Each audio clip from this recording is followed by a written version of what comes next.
A sputtering and surging Toro Recycler mower is caused by a restricted carburetor pilot jet or main jet, which you must clear out using a can of carburetor cleaner and a thin wire without taking the whole assembly apart.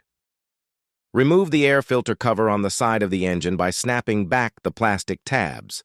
Pull out the foam or paper filter to expose the carburetor throat behind it. Spray a quick burst of carburetor cleaner directly into the throat while the engine is off to dissolve the surface varnish. Locate the carburetor bowl nut at the very bottom of the carburetor.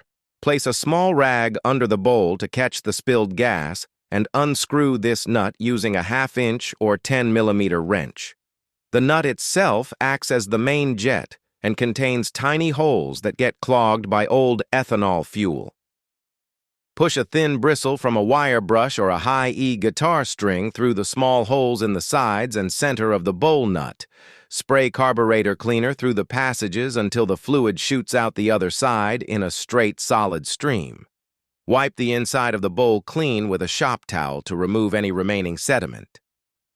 Thread the main jet nut back into the bottom of the carburetor bowl and tighten it firmly, but avoid over-tightening and stripping the threads. Replace the air filter and snap the plastic cover back into place. Start the mower and let it idle for a minute to allow the fresh fuel to cycle through the newly cleaned jet, stabilizing the engine RPMs.